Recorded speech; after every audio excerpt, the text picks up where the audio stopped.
Well, hello guys, it is me, back again with another roguelike deck builder. This one I picked up off of the Tiny Roguelike sales right now going on Steam. I don't know how long it's going to be, probably about another week or so. Right now, I am playing on the 2nd of February. Looked really kind of interesting, kind of like a post-apocalyptic sort of deck builder.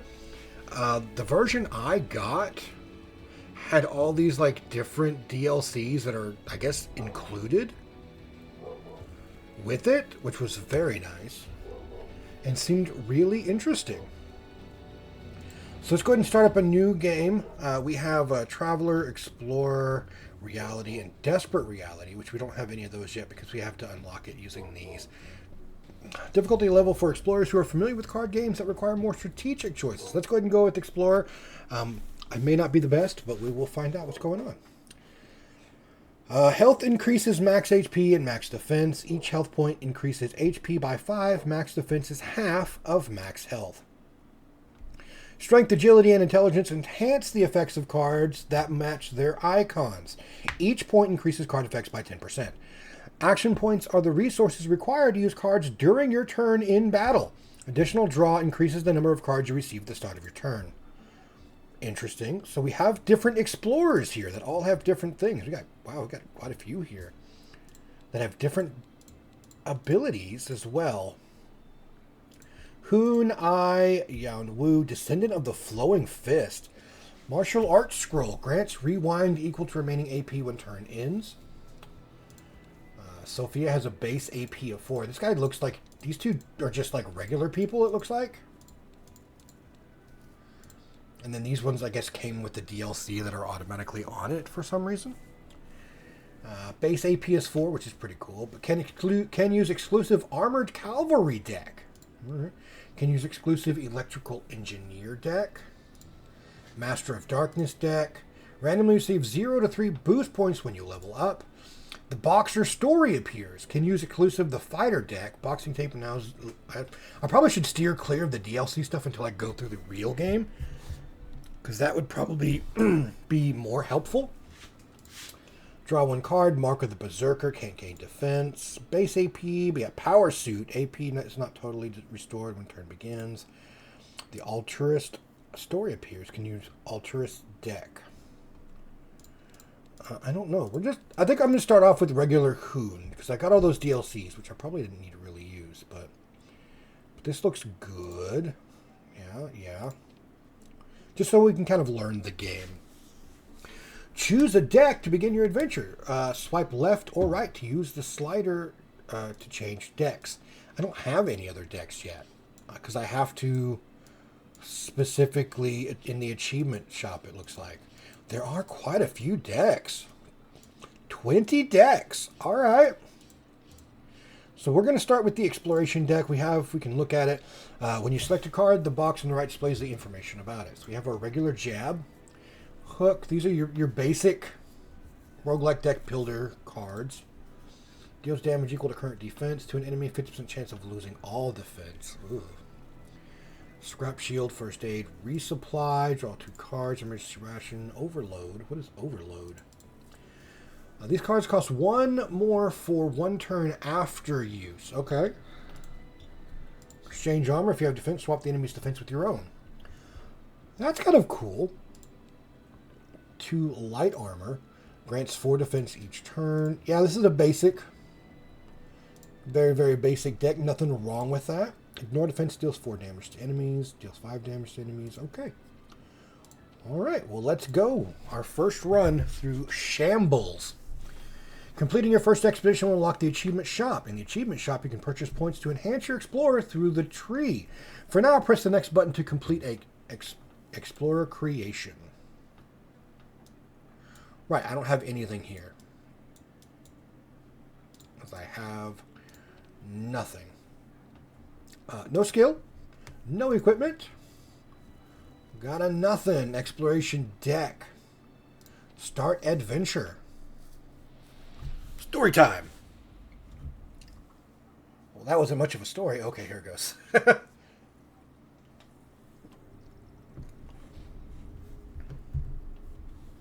Oh.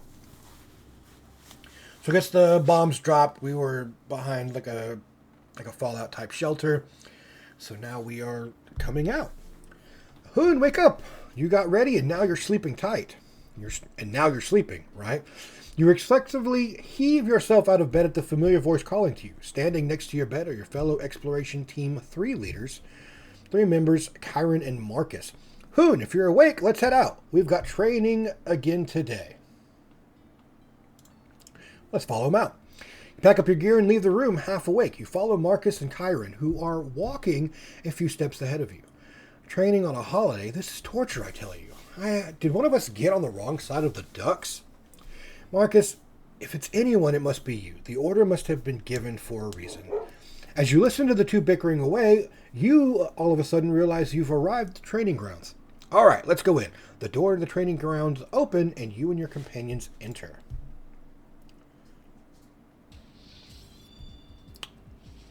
All right, so we're in a first-person view. Hoon, I know we've done this 1,000 times, but this is the last one. Think of Marcus as an enemy and attack him.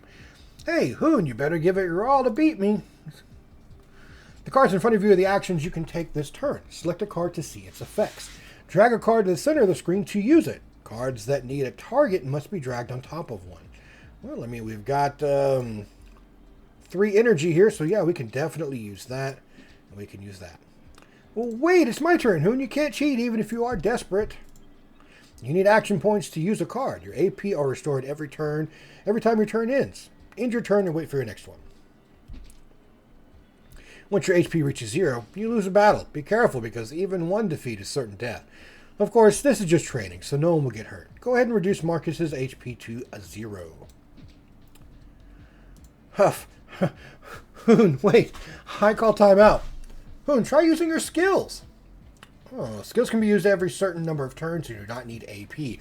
Most skills are activated with a click, but skills that need a target must be dragged on top of one like a card. Boom! Besides attack, cards have various other purposes, including defense and revival. Use both skills and cards to secure a victory in battle. Well, that was it. Okay. My back! Hoon, you do know the definition of the word discipline, don't you? That's Team 3 leadership quality right there. It really hurts. Can't you guys at least pretend to care? Uh-oh, we gotta... This is not a drill, I repeat. This is not a drill. All personnel within the residential area. As you are packing up to return, you hear the wail of the siren. While you do not quite hear everything, you and your team act out of instinct and run toward the corridor. Even though it is already past curfew, the corridor is lined with flashing red lights. People are rushing past the flashing lights to the plaza, children and adults all alike. Maybe this is why we were training on our day off. Seems today was the last day to train here. I should have warmed up a bit more. All right, we're just going to go to the plaza because we can see what's going on. Oh, we got some rewards. You and your companions emerge into the plaza, caught up in the crowd. The plaza is awash with a sea of people who have come after hearing the broadcast. Can everyone hear me? With these words, the plaza falls instantly silent, and everyone turns their attention to a man who is standing on a podium. Greetings. Everyone, I'm Eric, the 16th Bunker Director. The reason I've gathered you all here this early hour is because we have good news. As Eric pauses, silence fills the plaza. About 500 years ago, the nuclear war brought humanity to the brink of extinction. Our surviving ancestors had no choice but to enter the bunker unprepared, and we lost a third of the facility due to a critical mistake. Observing the crowd's reaction, Eric takes a moment to catch his breath before continuing. About an hour ago, the radiation gauge for the upper levels of the bunker dropped to a safe level. In other words, we can finally explore the surface. We may have been born underground, but this is not our true home. Humans originally lived above the ground, not beneath it. Rejoice, everyone. No longer will we be greeted by fluorescent lights in the morning, but the light of the sun. Yeah! The silence in the plaza is replaced with sounds of excitement. And keep listening. Yay, hooray! We can finally leave. We are only getting started. All workers, please go to your designated areas. All exploration teams get ready within the hour and meet up on the 4th floor. Dismissed. Director Eric steps down from the podium, and the multitude of people who had been gathered in the plaza began dispersing orderly. As everyone moves to their designated areas, Eric catches sight of you staring vacantly out into space. Hoon, quickly, get ready. Your exploration team 3 will be the trailblazers. Make sure you and your team are prepared for everything and head up. All right, yes, sir. In response to your answer, Eric nods briefly, then makes his way back to the control center. We are taking the lead. What about teams 1 and 2? Teams 1 and 2 have always been the support teams. Ever since we started training, we'll clear the path to the surface, and teams 1 and 2 will follow along and secure a safe zone. Hoon, I suddenly feel sick. Couldn't you ask if we could be reassigned as a support team? Marcus, would you kindly shut up? Kyron glares at Marcus as he reflectively steps back and takes a defensive posture. Hoon, you ready? Yeah. Journal about we got a whole bunch of stuff here, okay? Interesting. Just as expected, Hoon. Hoon, don't forget to double check your gear. Marcus, you're saying something right for once. I'll see you in the meeting place. You and your team return to your rooms to gather your belongings. This is the first real test for the exploration teams, which were only created for the mere hope that one day at the bunker doors would open. It's the day everyone in the bunker has been waiting for. But before anyone can truly prepare themselves, the day of reckoning has arrived. Okay, so I get these little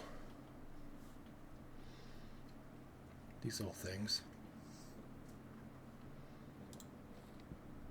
Okay, which basically just tells us about the bunker at the moment. Okay, a little story snippet, lore snippets. Gather your things and make your way up to the 4th floor. Upon arriving, you are greeted by Kyron, Marcus, the rest of the exploration teams, the exploration ducks, and Eric. Everyone present? Yes, sir. Everyone is present and accounted for. The ducks' question is answered by the workers standing at the front. Good. As you all know, our exploration teams will be the first to head out of the bunker. The goal is to retake the upper levels, which have been sealed off, and get to the surface. Are you all ready? Yes, sir. Yours and everyone else shouts resounded throughout the dining area. Good. Everyone is the same in the training. Team 3 will be the first to enter the 3rd basement and quickly clear a path to the 1st floor. When you reach the 1st floor, contact the control center via the control panel. Okay, so it looks like in this sort of situation, it is basically we had to lose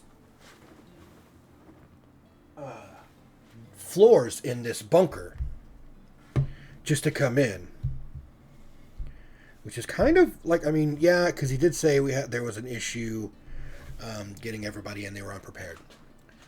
Once contacted, teams 1 and 2 will secure all the areas in the upper floors. Now, team 3, step forward. Hoon, Kyron, Marcus, the fate of this operation rests in your hands. After watching you and the rest of Team 3 step up to the podium, the exploration ducks continue speaking. Your goal is to reach the 1st floor ASAP. It would be quickest and safest to proceed to Resource Storeroom 2 on the 2nd floor. But Hoon, use your judgment based on the situation at hand. As you are all aware, communication will be severed as soon as the barrier is lowered. If there's an emergency, contact us through the control panel on the 1st floor. Or wait there for us. Now prepare to deploy. Got it? Yes. You answer, but it has nothing to dispel your nervousness. You feel cold sweat sweeping over you as you grip the weapon in your hand tightly. Do I have a weapon? I didn't know. Having steeled your hearts, you and your team 3 companions are standing in front of the barrier, staring straight ahead. 5, 4, 3, 2, 1, open the barrier. Clank. The barrier that hasn't been opened in years is rising, as if this is a curtain call, signaling the beginning of your exploration. The barrier rises in a cloud of dust, and unlike the brightly lit interior of the bunker, the indiscernible space beyond the wall is engulfed in pitch-black darkness. Team 3, deploy. I'm going to lead the way. You take the lead into the darkness. Seeing you step forward, Kyron and Marcus follow suit, stepping into the abyss. Hoon will close the barrier now. Your goal is to quickly secure a path to the 1st floor. Once you complete the objective, try to report back to the control center through the 1st floor control panel. Close the door. As soon as Eric finishes speaking, the door closes. Now, your only way out is to complete the objective. We're going to move forward. Looks like I got some more collection and some story, though. You move forward, inch by inch, putting your faith in the dim flashlight in your hand. Your team follows behind you, and you and your companions gradually adjust to the pitch blackness. Then a screech that sends a shiver down your spine pierces your ears. As all 3 of you pause, it seems that you are not hearing things. Upon hearing the hideous sound once again, you halt, feeling certain of the danger, but your companions who didn't hear it have already taken at least 5 steps ahead of you. Stop for a second. Hearing your warning, Chiron quickly draws her weapon, then a sound rips through the air as black creatures attack your companions. Hoon, help me! Oh, I gotta save Chiron first. Because she seems a little bit more in tune with everything that's kind of going on. Alright, so what I got? So you are definitely doing 2 attack. I need to make sure that I get that going. Grant me 1 more there. I didn't really need to. I could have probably waited. Because I don't know how shield is done, if it's taken out at the first turn or what. So we got 1 left. If we lose that 1, we'll know. Okay, so no, it stays. I don't have to worry about any of that. When you lose defense for 1 turn, deals lost damage divided by 2. That doesn't help me. That doesn't help me. Not yet, anyway. No, I don't have any armor. I should have done that one first. Oh well. We've got to deal with it. Okay, resupply. I can kill you. Thin armor grants 4 defense each turn. But that's after. Like, that's the beginning of each turn. Which is good.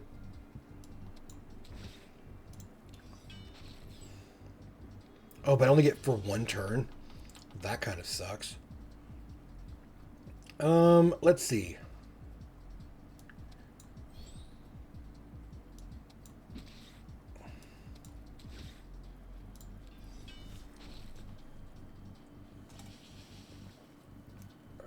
You go ahead and grab the first aid. Go ahead and kill it. I wonder if Marcus died because I went to her first. Hoon, these creatures are fast, but they don't come at you all at once. Let's attack the closest ones together. Even as she fins off a spider, Chiron keeps an eye on the overall situation, conveys it to you. Take care of the spider on Chiron, the others run away. Before you can even let out a sigh of relief, Marcus cries out in pain and crumbles to the floor. Panicked, you and Chiron check his wounds. His arms and legs are torn and are bleeding badly. Hoon, Marcus's wounds are pretty bad. Don't you think we should just stay here and wait for help? His injuries are too severe. Okay, just as you're about to abandon your mission here and wait, Marcus gets up and grabs a hold of your arm. Hoon, kidding. I'm not really that badly hurt. It's just a scratch, so let's head up. That's nice. While unable to conceal the pain in his face, he becomes a ridiculous attempt at bluffing. What did that give me? That gave me focus attack and injured Marcus. Grants 2 keen and 2 heal. I did gain a level, though. And collection. What did I get for a collection here? Characters. Oh, I know we've got the Arachnid character. We got Eric. Okay, these are just showing specifics. Okay, so this is very story intensive, which is actually not bad. I kind of like those things. You and Chiron, accepting his resolve, perform first aid on Marcus and prepare to move on. But it's not team-based. It's basically singular-based. Between explorations, you can enhance your character and purchase and equip items. Oh my god, I have a training tree. Use boost points to obtained when you level up to unlock nodes and enhance your character. You can only unlock nodes that are connected to previously unlocked nodes. You can unlock nodes by pressing and holding or double-clicking them. When you unlock and equip a skill, you'll be able to use it in battle. Okay, so this is our starting point. I'd like to see meditate, restore 1 AP. That's actually pretty good. That draws a card. Grants 7 defense. Deals 6 damage to enemy. So I think I'm going to try to head down for that one.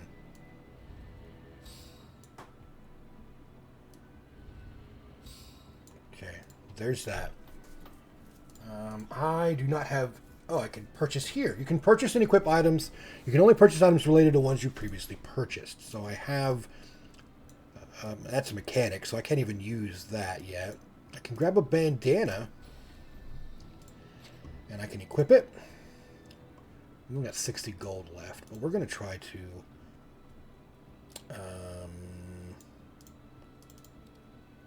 let's go here. Wooden stick. I need a weapon warrior, weapon ranged, box cutter.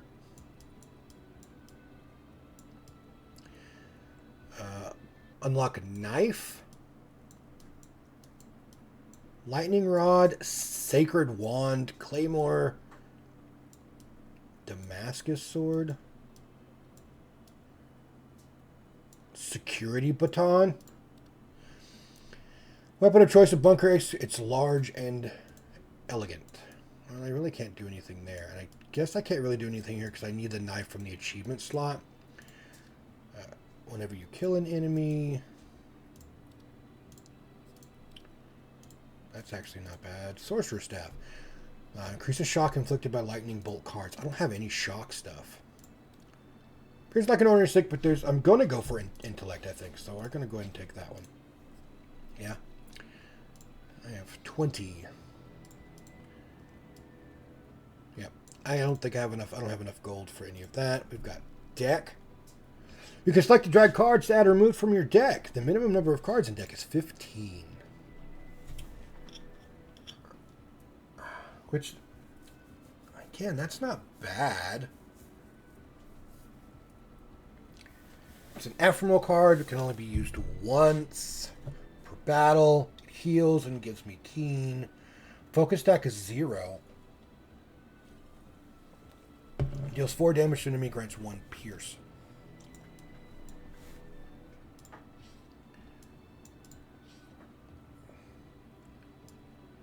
So, okay, it's... Oh, okay, it's already in my deck. These are in my deck right now. I can probably take that out, though. Current card count. Or is that... This is supposed to be my deck. I have to have at least 15 here. Take the jab out, because focus attack is much better. Okay, well, I mean, let's... move to the next area. Yes.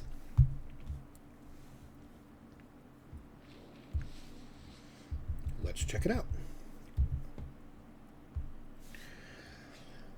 Choose the next place to explore. You can only explore areas connected to your current location. Continue moving forward. All right, so, but it's...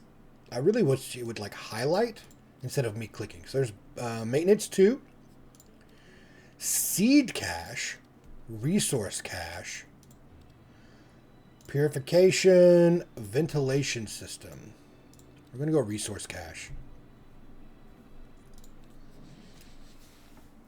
Like, definitely now. You follow an arrow labeled resource storeroom. That points upstairs. Everything on the 3rd floor feels different to the 4th floor, even the air. The room, which had been untouched by humans for centuries, was cold and filled with strange pungent smell. Oh, the smell. What was that sound? Is it them again? Shush, Marcus. I'm trying to listen. A muffled sound echoes through the deserted storeroom, stopping you and your companions in your track. Search your surroundings. Yeah, when you look around, you realize that something broke the shelves and smashed the boxes, leaving a mess. Doesn't it sound like it's getting closer and closer? Why don't we just run around and turn around and go to another area, please? Marcus speaks with an apprehensive look on his face, and just as I'm about to answer him in the darkness, I see a bug the size of a man. As if wary of you, the bug remains in the distance, doesn't approach you. We're going to engage in battle. Okay, so we definitely have some of you. I want to grab that just in case I can grab nothing. Nothing in total is going to help me. That does help. Next action is unknown. All right, we got a focused attack. We got a scrap shield we can use, but I don't think I want to use that just... Well, I mean, yeah, maybe. Go ahead and do that. Because it doesn't go away after the end of the turn, which is really nice.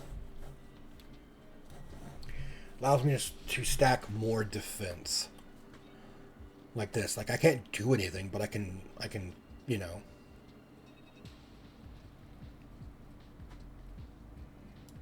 I can just stack my defense up.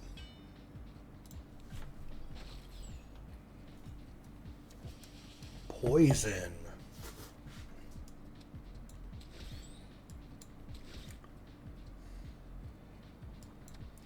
Give me... Well, that doesn't really help me any at all now, does it? Oh well.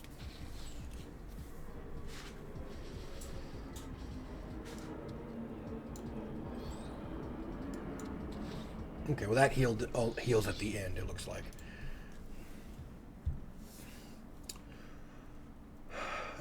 Geez, die quietly, won't you? Marcus gets the bug to check if it's actually dead. The body fluids might be poisonous. Quit messing with it and let's go. A bizarre fluid spews from the collapsed and devastated bug as it dies. Take the spoils of battle. Scratch and tackle. You scavenge the bug's carcass and surrounding area for loot, but the fact that there could be bugs anywhere means the journey ahead is going to be dangerous. After facing the giant bug, you keep your wits about you and move forward. Then, among some mangled boxes, you spot a supply box. It looks like it could be open. Oh, these are intact, so I'm guessing they were the last supplies come in before the area was closed. Look for boxes you can open. You and your companions take a bunch of boxes that look all right down from the shelves. Shall we open them? The 3 boxes are placed on the floor. Second box. You open the box carefully. Through the slightly open lid, you notice the box is filled with crawling bugs. They appear to be the larvae of the giant bugs you saw earlier. You close the box again and set it down gently. Aww. As you look for the way to the second floor from within the storeroom, you notice a sign pointing to the stairs to the second floor. Follow it, and you walk past some collapsed walls and shelves until you spot a security room in sight of the stairs. Security room's good. In security room, you're able to find some equipment that may be useful in your exploration. The equipment is in better shape than I thought. Shall we use it? Oh. One person can't carry them all, so let's share them between us. You and your companions each grab a piece of equipment you think you could put to good use and stuff in your bags. Armor. Security team helmet. Okay, you pick up the storage locker and laboriously smash it open. Grab the gear inside. It's not the best equipment, having been neglected for so long, but it's a satisfying haul. Now it's time to head up to the second floor. Okay, so I do have equipment here. Did I have to do I have to buy it or something?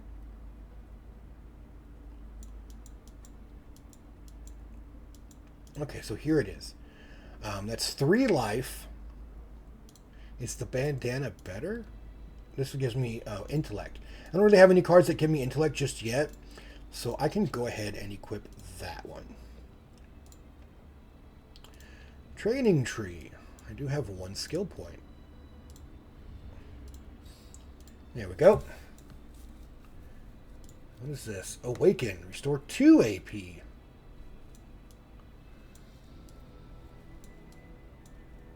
Huh. Interesting.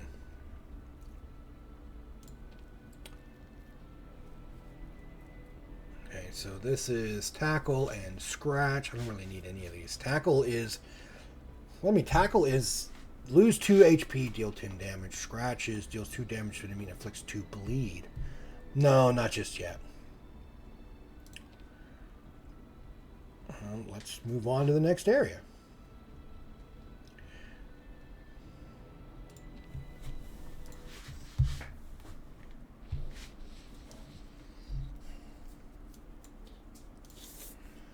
The H2O purification.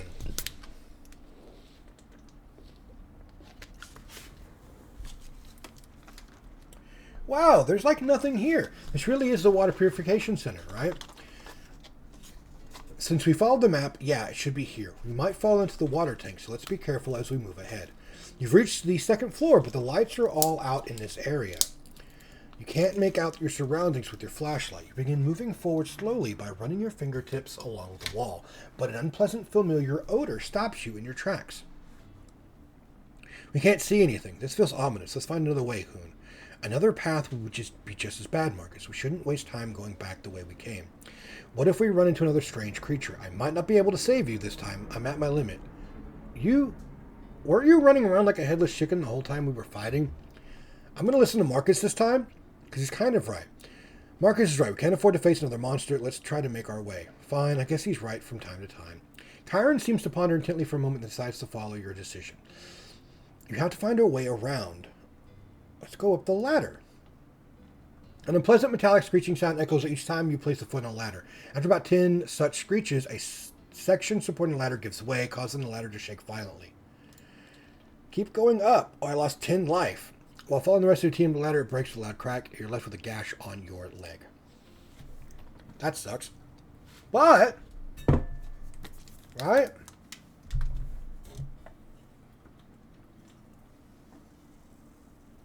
After passing through the tank area, you're able to enter the control room of the water purification center. A monster! Calm down, Marcus. That's a mummified corpse. It's a human.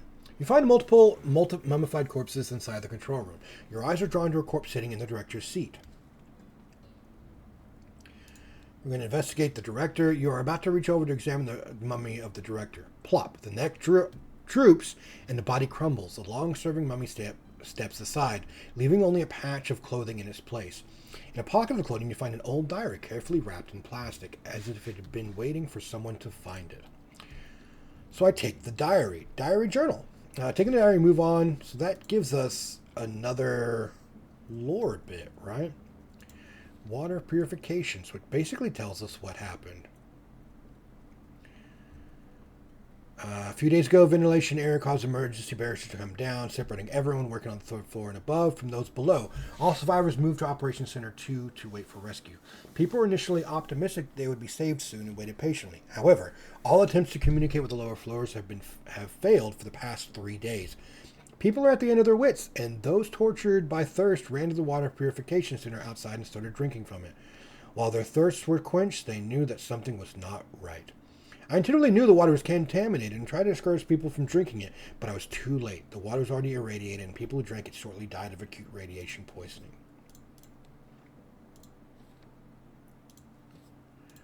Well, that's kind of sad. Okay, get to the first floor. Access the control panel and open everything up. But now we know that all that stuff is... So we didn't have a monster fight, so we didn't do anything else, but I did lose some life. Nothing else I can really do right now.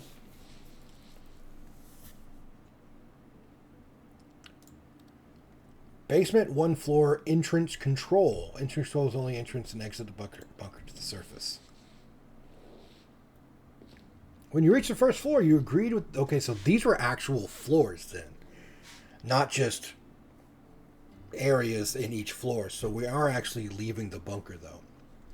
When you reach the first floor, you greeted with the brightest light you've ever seen. You instantly know this is nothing like fluorescent light. You look in the direction of the light and realize the sunlight is streaming into the bunker through an above-ground passage. Wow, there's light coming from outside. Is that sunlight? It certainly doesn't feel like artificial light. And of course, now there's a dog barking outside, which is getting my dogs irritated. Access, what do we get? Reward. A journal. You walk to the entrance of the bunker, feeling the warmth of the sunlight. A small control panel is attached to the side of the entrance. Now, once we report to the control center via the control panel, our mission will be over. Let's find the comm button. There are 3 buttons. Which one is the comm button? It's that one. Press the communications button. You pick up the handset attached to the side of the panel. After seeing the communicator light up, you enter the control central code number into the panel. Fortunately, it still seems to be working. You hear a brief connection tone and are soon in contact with the control center. This is Control Center. We've arrived on the first floor. Director, sir, it's 1713, and Team 3 has arrived on the first floor of the bunker. Hoon, good work. The support teams will be dispatched shortly. Once the surface level doors are closed, wait and stay safe. You try to say something as the communication is about to end. Is there further information to report? One of us is wounded. Wounded team member, so medic required. Understood. Director Eric will be going with the support team, so please keep the comms open and wait for the control panel. You finish your report and then sit down beside your companions to wait for the support team.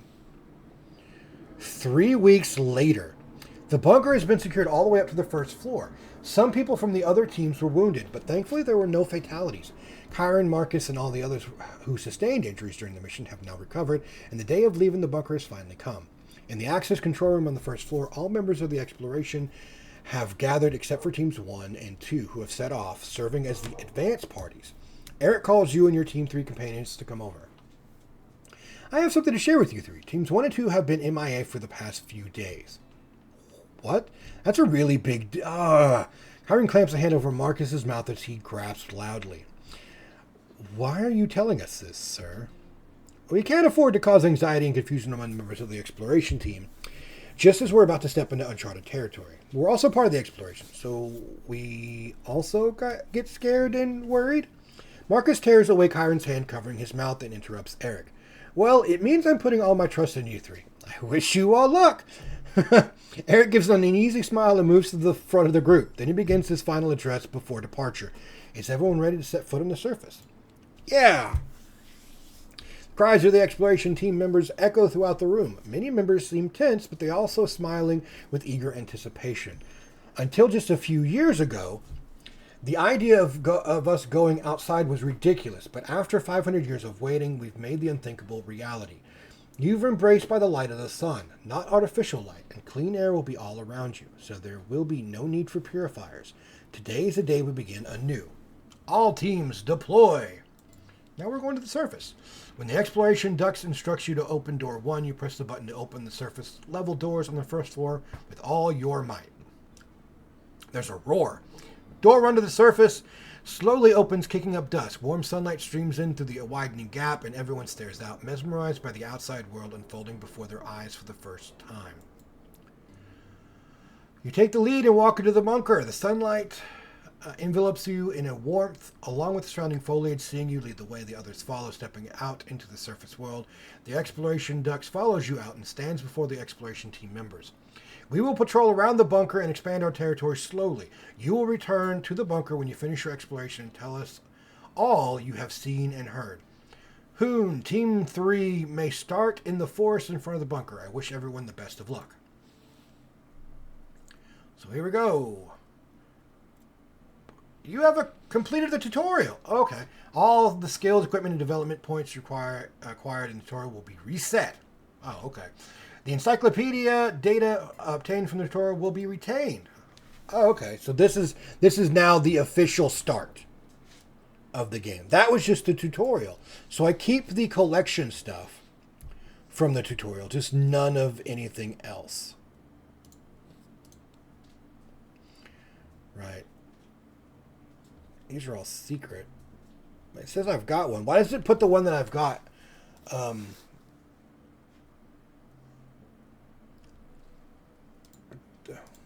Default order?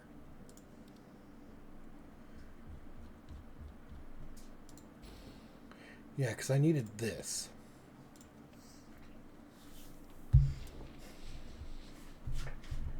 All right, let's see. So we have you, which has 2 separate areas that we can go through. Edge of the Dark Woods, Deep in the Dark Woods. I've got Linda Plain entrance. Variety of organisms live there. Oh, we've got No Man's Land. I'm going to go here. This seems a little bit easier. Even though it has a lot of organisms in there, we can actually see our way through. New solo exploration. These are the available events in the current area. Choose an event to proceed. If you're not satisfied with the available events, you can use the Fate ticket to reset them. Fate tickets can be purchased from the achievement shop.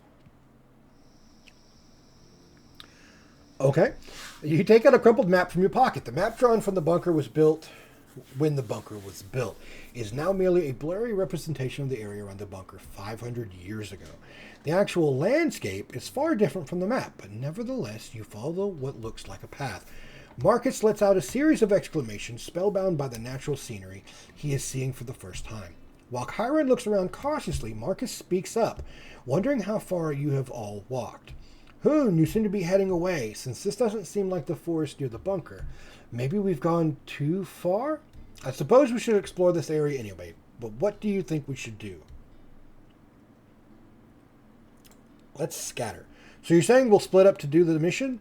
Will you be okay without my protection? If you think we should split up, then we'll head back into the forest surrounding the bunker. Let's scatter. We'll head back into the forest surrounding the bunker then. Hiram and Marcus zip up their bags and begin to walk back the way they had come. I'll see you again soon, because this is a solo exploration. Taming wild dogs, born in a trap, merchants of the plains? We'll go taming wild dogs. You hear something moving through the grass and look around. You make eye contact with something. It's a large wild dog. It begins to growl at you aggressively.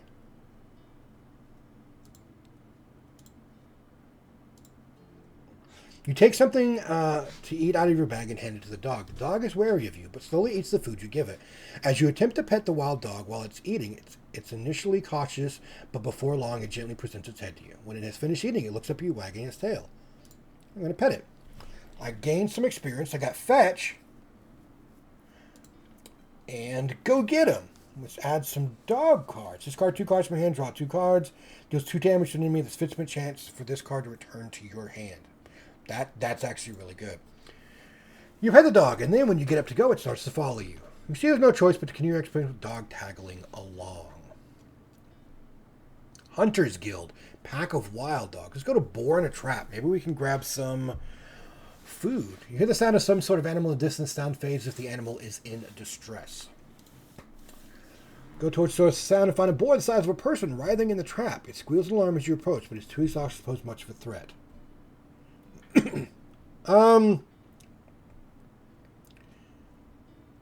I'll release it. I like animals. Use your weapon to open the trap around the creature's foot, and as it slips out of the trap, closes the loud thing. The creature that has emerged from the trap stares at you for a moment, and then limps off and disappears into the tall grass. But I get to take the trap? Large trap. I got 20 gold, and I gained a level. Preserve deals 8 damage to the designated enemy and all enemies within the same next action. Industrial Grinder deals 10 damage to all enemies when there are 3 or more cards with trap in the name in your hand. That's kind of cool. And these are all intellect cards too.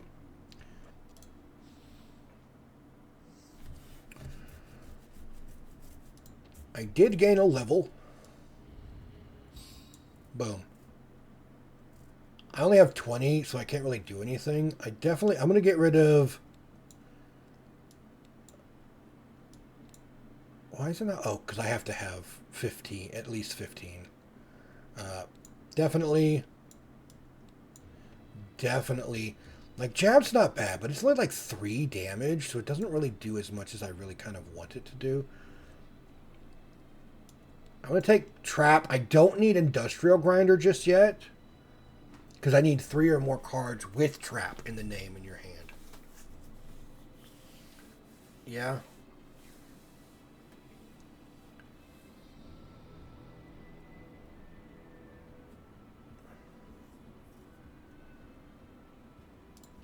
Okay. Yes. Okay, so that was all of that. DLC and everything else. Can I go? Okay, I can't go that way anymore. So I have to go this way. Why does this one, it says coming soon. The Shining Woods. Unlike Dark Woods, light is plentiful here. There are also plants that emit light, so it has a mystical atmosphere. I probably should have gone through the woods instead. Oh, there's a lost old man. Is anybody there? Help. Late in the evening, you hear someone calling for help. When you get there, you find a fairly old man sprawled on the ground looking lost. Oh, you've come to help me. I'm so glad to see you. The man sounds very happy to see you. How can I help? Well, I'm losing my memory, you see, and I've gotten lost. There's a cabin around here somewhere, and I was wondering if you could help me find it. The man clasps his hand together and looks up at you with a pleading expression. All right. That's not me, though. You follow him through the woods looking for a cabin. Is this the way? I think it's this way. He mumbles to himself as if he's confused about direction, but isn't long before he finds a small log cabin. A young woman stands in front of it as if waiting for him. Oh, Dad, you've wandered off again, but you're back. Oh, I'm sorry, I got lost. Thank you for taking my father here. He often gets lost because of his dementia. No problem. Thank you so much. Actually, my family's a herbalist family. We came to these woods to gather herbs. The woman begins to ramble on about her ancestor without being asked. So I don't really have any money or reward to offer you right now, but I can give you a drink, which is a secret family recipe, if you'll excuse me. The woman ducks in and out of the hut for a moment, then returns with a cup of brilliant blue liquid and holds it out for you. What effect does it have? The benefits? It will help relieve fatigue and improve your stamina. I guarantee it. Try it. You know what? I will drink it. You take the drink she offers you and down it. So what do you think? Do you feel anything? How are you feeling? She continues to ask you how you're reacting to the drink. As soon as you tell her you're feeling fine, you start to feel dizzy and disoriented. Here it comes. That's right. They're watching you, smiling broadly. Why is this happening? You want to ask them so many things, but the words won't come out, and your whole body stiffens. Before you know it, you're lying on the ground. Hey, buddy, this is what happens when you're too naive. I'll summon those rogues. I'm hoping we'll get 400 gold this time, since you're a healthy guy. We'll be sure to get that right. Well, that kind of sucks. As your mind becomes increasingly foggy, you feel compelled to close your eyes. There's a loud chattering noise, the sensation being lifted onto something, and then you totally lose consciousness. Well, I have my dog, though. Why isn't my dog helping me? Well, there's nothing I can do. I don't have any money. I don't really have any. You can now return to the bunker, even during an expedition. If you die during an expedition, the amount of achievement points you earn will be reduced. In critical situations, return to the bunker can be a strategic choice. Okay, so this is taking me inside the hidden temple. But I can come back here.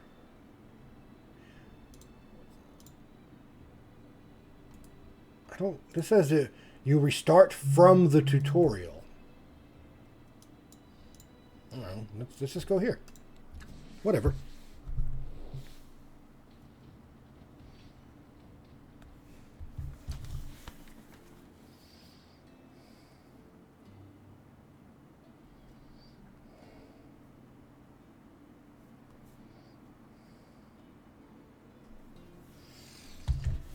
As you awaken, you're greeted by a musty door, a loud mechanical sound echoing off the walls and splitting headache. You hold your throbbing head as you sit up.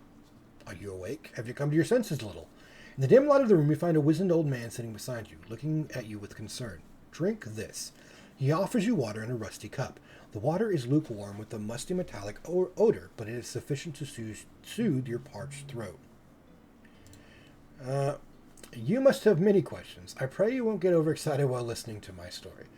He places his hand on your shoulder and masterfully reassures you. First of all, my name is Luther. My number is 110. Luther points to a dark blue number badge on his chest. This place is, well, an aura of San Magica. Not a typical aura, but one of Alturis. What is the last thing you remember? I didn't eat, as I suspected. Perhaps you've been sold. In San Magica, they reward the capture of sinners. However, the so-called crime they accuse you of when they sell you can be entirely fabricated. It's undoubtedly bewildering, but it may offer one piece of advice. A loud banging noise, a sheet of iron were being rapped on, interrupts Luther's words. Everyone, prepare yourself. It's time for enlightenment. Someone shouts from outside the room. Please don't resist him, and they will call you by a number, so you should remember your number. Luther stands up and moves to the bed on the far side of the room. He takes some clothing from a small shelf above the bed and hands you a frayed outfit. The chest of the outfit features a bag with number 789 embroidered on a white background. The time of enlightenment is, to put it simply, a period of manual labor. You need to change into these clothes and get ready. 789? You quietly change into clothes after listening to Luther's words. At that moment, the iron door of the room where you and Luther are swings open, following which Luther begins to accompany you outside. All right. As you step outside, numerous people dressed like you are moving towards somewhere. Together with Luther, you follow them. I guess we can kind of follow along. You arrive in the spacious plaza with hundreds of bicycles arranged around a noisy mechanical device that, we're powering them?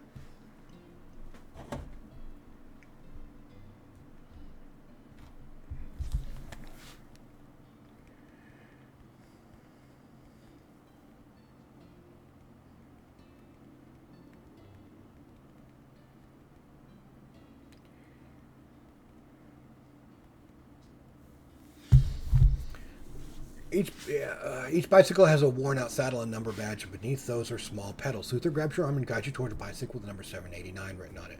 No time to explain. Follow the others. He quickly moves away to find his own number. Shortly after, individuals in blue attire ascend into the central dais and shout, "All right, everyone, take your place. Your time to engage in edification for enlightenment to fulfill the will of Master Modius has arrived. Begin." Upon this command, all the people dressed like you sit on the bicycles and begin pedaling. Okay, so I got some rewards, which is some experience. Okay, sit in the saddle, pedaling along with them. Sweat drips down your body, and the stifling indoor air quickly becomes warm due to everyone's grasping breaths. As soon as you begin turning the pedals, the location of this place no longer matters to you. You are simply tormented by the aching of your legs and you gasp for breath. After pedaling for a few hours, those dressed in blue attire ascend this platform once more. All right, your efforts are noted. Everyone, evening enlightenment ends here. Rest, everyone. Okay, so everybody gets up off the floor. Are you okay? It's your first time, but you held up well. Come, get up. Suddenly, Luther approaches you and extends his hand. Luther seems fine. This should help with my stamina, though, right? You did well. Usually, newcomers end up like that. Looking in the direction of the point, you see something like a massive water wheel. However, it isn't water turning the wheel. It is people stepping on its stairs. What is this place? Altarists. That's the term for both you and me now. This place is a facility for edifying altarists, but it's not for edification. In reality, it's a facility that forces those who don't align with the principles of Manara into forced labor. There are various people here, from those who don't believe in Manara to Imperial War prisoners, and even those who, like you, were kidnapped and sold. They are all distinguished by the color of their badges. I have the dark blue one, a San Margica trader. Luther points his badge, forcing a strained smile. Number 789, the newcomer today, right? At that moment, a person in the blue attire who is wearing a mask approaches you, takes off their mask and speaks. They appear to be the administrator of the facility, the one who attended the dais during the time of enlightenment. Right. With white skin and light blue hair, the face behind the mask belongs to a young-looking man. Oh my! Luther looks startled by his face, quickly bows deeply, and runs away. You can't understand why he has fled. Nice to meet you. I am Abel, the occultist who administers this place. Number 789, white badge. I must have been tough for you on your first day. In a while, I'll send Sora Brianna, number 222. Follow her to the oratory. I'll be waiting. He speaks with a cheerful smile. Understood. Occultist Abel nods, and along with the other occultist moves off. I feel like I have to just deal with it, and then something will happen. Abel nods, and along with the other occultist moves off somewhere. After finishing the conversation, you return to the room you were in earlier, concerned about Luther who fled. Once you open the door with the rusty iron bars inside the room, you find Luther looking anxious, sitting on the bed, hands folded, waiting for you. By any chance, did the administrator ask about me? He didn't. It's nothing. Thanks for worrying. Luther awkwardly smiles, evading your question. Number 789. At that moment, someone outside knocks the door while calling your number. Here. Just come out. When you step out of the room, you see a woman with her arms folded standing next to the door. Now follow me. She glances at you and heads off somewhere. All you can do is stare at her blankly. Alright, she's kind of cute. Yellow badge number 222 is attached to her chest. Seems like she is the Brianna the occultist Abel mentioned. We're going to the oratory. Follow me. As if everything is tiresome, she coldly looks askance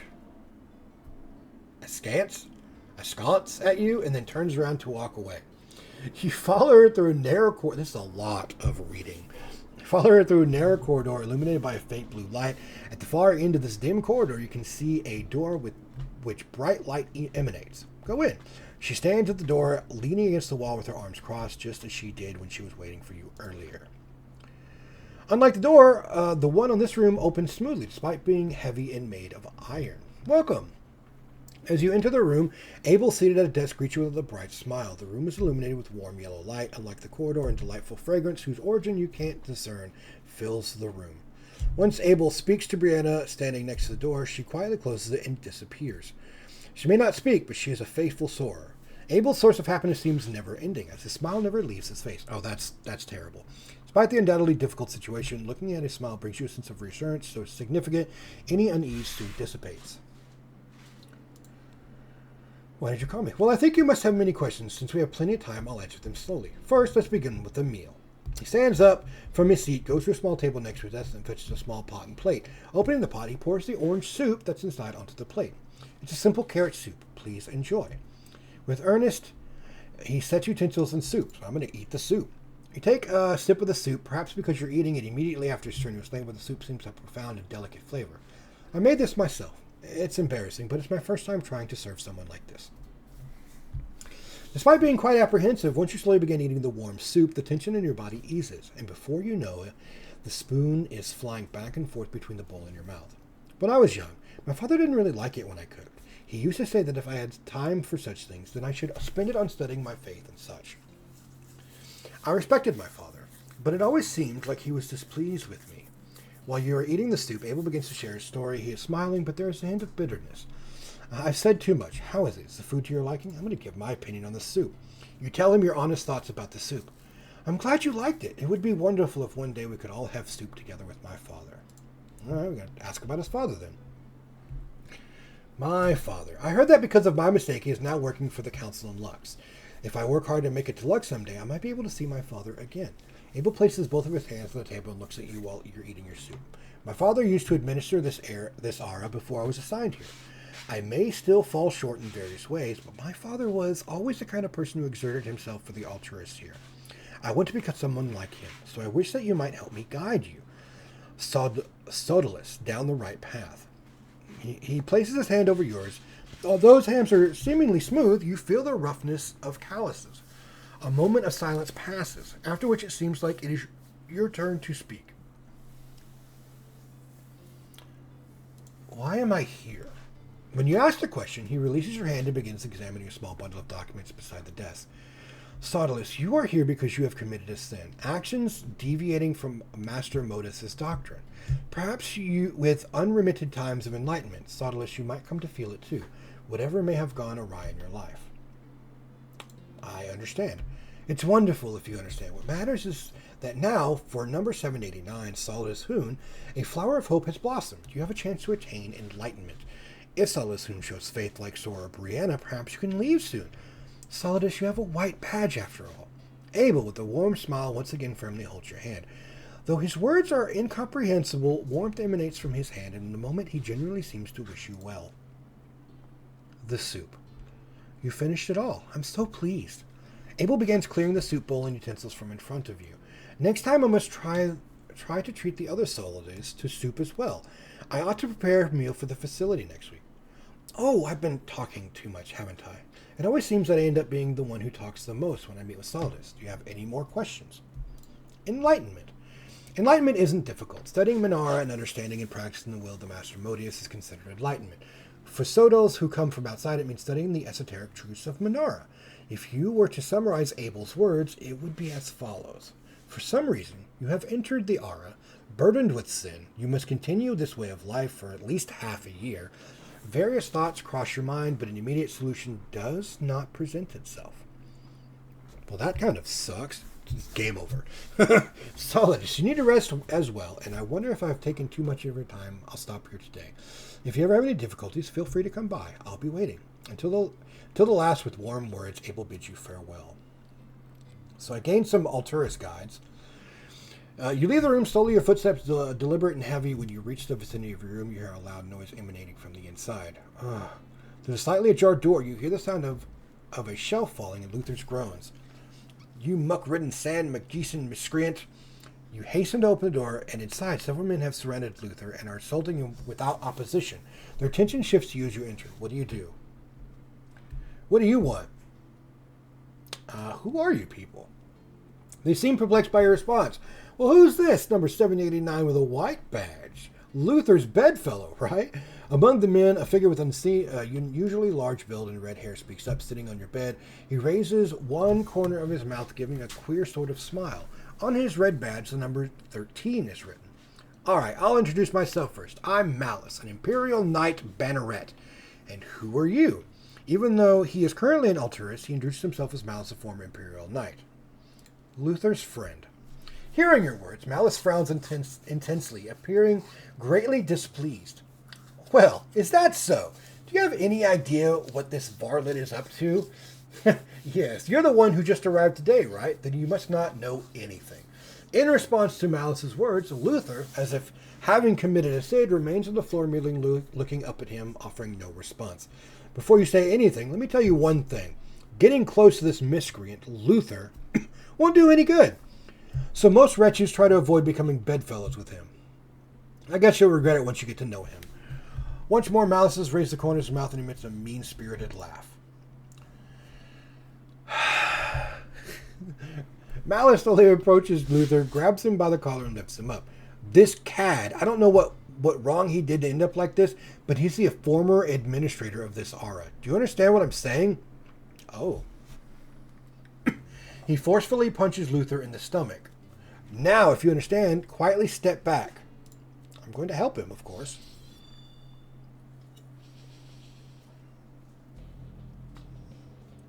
Okay, so I have a different deck now.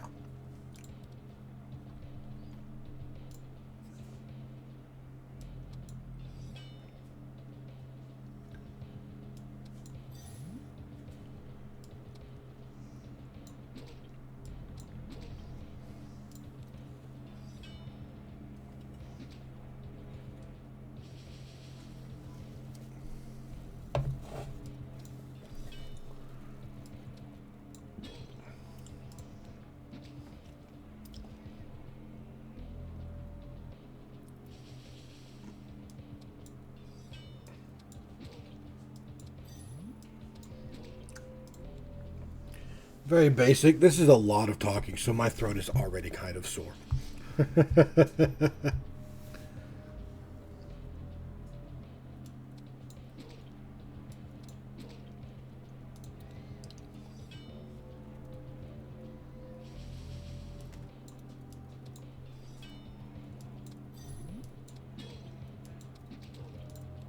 But not relatively too difficult yet. Yeah.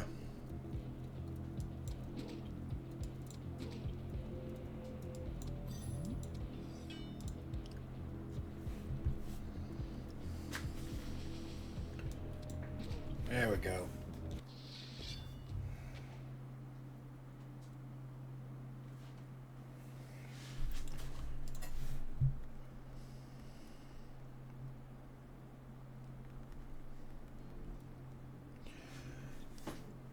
As you prepare to fight, two men beside Malice rush you, but you easily subdue them.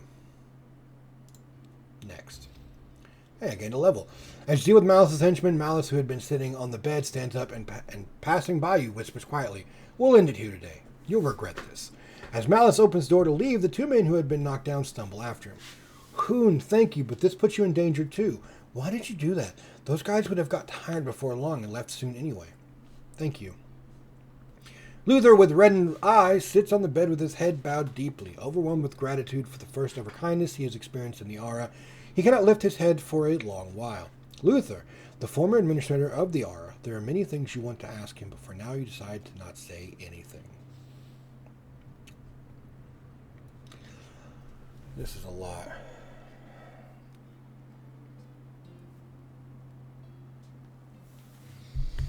You and Luther were assigned to handle kitchen chores this week and were exempted from the times of enlightenment. Instead, you have been tasked with meal preparation and cleanup. Oh, and you seem familiar with kitchen tasks. In fact, kitchen work was something you had often done in the bunker, making an entirely simpler task compared to peddling. But you are much better at this. Thank you. As for me, before I entered this place, my son cooked for me once. At that time, I severely scolded him. So yeah, this is Abel's father. At that time, I severely scolded him, telling him not to waste time on things like cooking. When I prepared meals in the kitchen, I think about that time. Now I can freely do what I scolded my son not to do.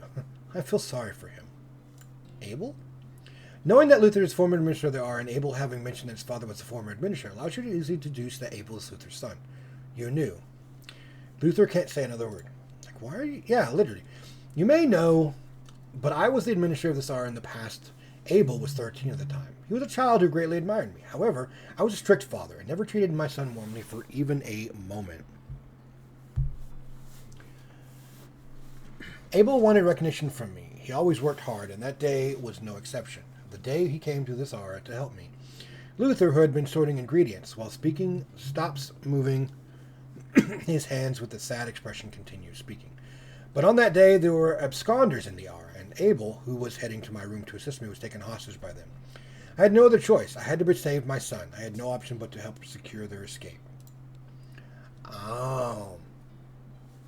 I was relieved of my position shortly afterward, and that day I scolded Abel severely. In truth, it wasn't the child's fault. And 2 days later, the Obsidian Veil came. They informed me of the council's decision that I must take responsibility. Either send the child to the abyss or face my own punishment. Again, there was only one possible choice. Does Abel know the truth? Abel doesn't know I'm here. He believes I'm working in the capital. It's better if Abel remains unaware. I just wish for Abel to live well without me. It may never happen, but I hope someday I can sit down with Abel again with grace and share a meal. Then, I would really want to taste the dish the child would make. Luther's eyes redden as he turns his head, looking into the distance. Thus, the work in the kitchen comes to an end. When you and Luther return to the room, you see a woman standing next to the door. I have something to discuss with you. When Brianna glares at Luther standing awkwardly beside you, lowers his head and quietly enters this room. You call her name, but she doesn't respond. She just stares at your face intently. Reason for detention: simple enlightenment, no affiliation. You truly don't have any affiliations, right? I'm affiliated with the bunker. As if uncomprehending, she continues to stare at your face even after hearing your response. Regardless, it seems you don't belong to any of the 5 major powers. Good. Instructions are overdue. You probably already know, but I'm Brianna. I'll ask you point blank. Don't you want to get out of this place? I do. Alright, I'm going to get out of here today. However, to do that, I need your help. If you help me, I'll make sure you can leave here too. What do you say? Give your consent. Okay then. 10 minutes later, before the evening devotion, request a colloquy with Abel. Since you have a white badge, you can directly request one with him. And when you go to the colloquy with Abel, I'll go along with you. While you're speaking, try to capture his attention. I need to sneak a small key from Abel's drawer. Got it? After the colloquy, we'll return to the room together. Your roommate Luther will probably already return to the room together. Your roommate Luther will probably already headed to the kitchen for the evening shift. We'll discuss the rest plan at that time. Okay, so we requested one from Abel, and after a short time passes, the request is accepted. Then you follow the dark corridor to Abel's room, just like the first time you visited. Remember, you need to capture Abel's attention while speaking, because in the meantime, I have to sneak a key from Abel's drawer. As you open the door, Abel is solemnly reviewing documents. When he notices you, he brightens up, smiling warmly as he stands up from his seat. Hoon and Brianna, welcome! This is what you need. I was so eager to see you. Me too. I didn't know you'd come with Brianna. It seems like you two have become close. What brings you here today? I'm going to begin singing. You quite unexpectedly start singing loudly, grabbing his attention. Witnessing this, Abel can't help but be astonished. Hoon, do I need to sing along? We're going to start dancing. You begin to shake your entire body from side to side and starting to dance. It is incredibly embarrassing, but it is more than enough to grab Abel's attention. I didn't know you were this lively. Have you danced enough? I just wanted to try. Why would you? Today is quite odd. Did you happen to visit the Sanctum of Deep Enlightenment at all? Abel, I apologize. It seems today is not the right day. We'll come back another time. Alright, okay, so did she get it? Okay, yeah, she did get it. Shows the bundle of keys, takes them in the pocket, and after she places them in a pocket on the inside of her clothing, you both return to your room. As Brianna and you are heading down to the room with the keys, Malice notices you and speaks. Brianna, what's with the wretch? Didn't we agree to collaborate amongst ourselves? And what's more, that knave is... This rogue is on our side. He even asked me to tell you that he agrees with what you said with the previous... Oh. I'm going to remain silent. Well, fine, but even if things go south, that Blackguard Luther is mine. That won't... Ugh. Malice is leader of the large group of altruists in the Facility 05. Okay, we'll decide a riot during dinner time. Okay, when the occultist essentially is drawn to the riot, we'll use this key. Malice is unaware of this fact. He believes reinforcements will come from the outside. He knows I'm Special Forces veteran of Roa, however, external reinforcements won't arrive. Okay. I understand.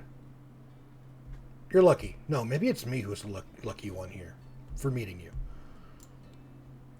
On the way back to your room, I was... Okay, so maybe I can tell him?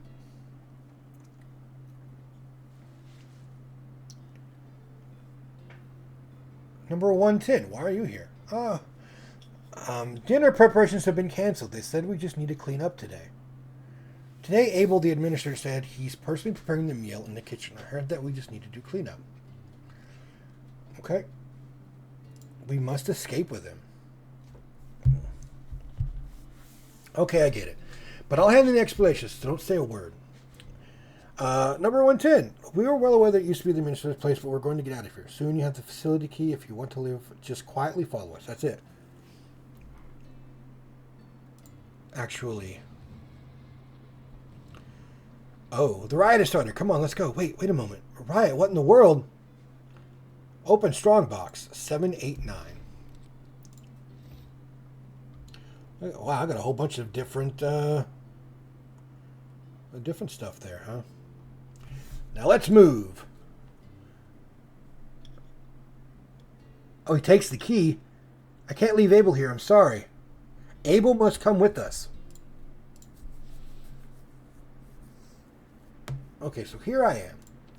And I'm going to end this video here.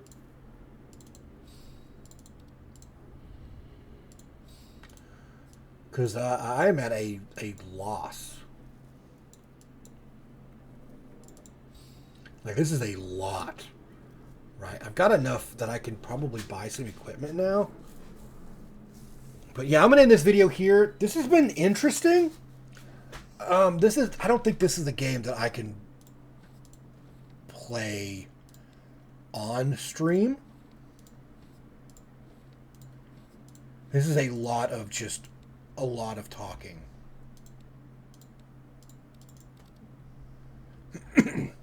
Which, I mean, it's good for a narrative game, but as things kind of go, like I am talking a lot.